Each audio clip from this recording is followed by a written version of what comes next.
Digital Pakistan बनाने का दावा मगर डिजिटल इकोनॉमी पर नए टैक्स।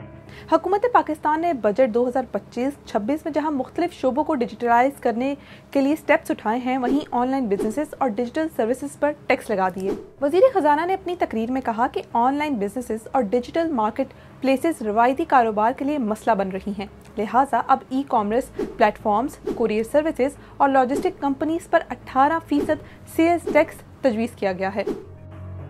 ई कॉमर्स सेक्टर पर भी नए टैक्स लगे। अब हर लोकल ई कॉमर्स कंपनी को अपने प्लेटफॉर्म से होने वाली हर खरीदारी पर हुकूमत को टैक्स देना होगा।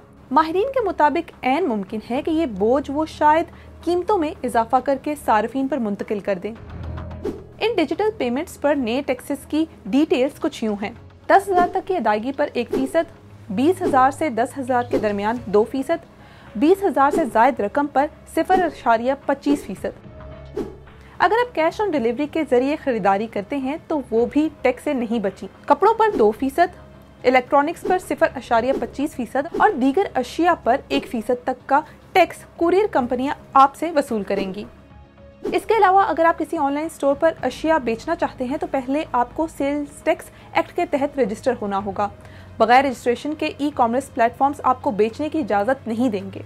और गैर मुल्की वेबसाइट्स जैसे कि अली एक्सप्रेस, टीमू, अमेज़ॉन पर भी 5% डिजिटल प्रेजेंस टैक्स लगा दिया गया है, जो हर ऐसी खरीदारी पर लागू होगा जो पाकिस्तान में किसी सारिफ ने की हो। ये रकम बैंक या पेमेंट गेट के जरिए कट कर हुकूमत को दी जाएगी। अगर कोई गैर मुल्की वेंडर पाकिस्तान में जैसे फेसबुक या इंस्टाग्राम सोशल मीडिया प्लेटफॉर्म्स पर इश्तिहार चलाता है तो इसे इस ऐड पर खर्च की गई रकम का 5% टैक्स देना होगा। दूसरी जानिब पाकिस्तान बैंक एसोसिएशन ने हुकूमत के ई कॉमर्स टैक्स प्लान पर तशवीश का इजहार किया है। उनका कहना है कि इसमें क्लैरिटी नहीं और हुकूमत ने अगर वाज़ेह हिदायत ना दी तो इस पर अमल करना मुश्किल होगा।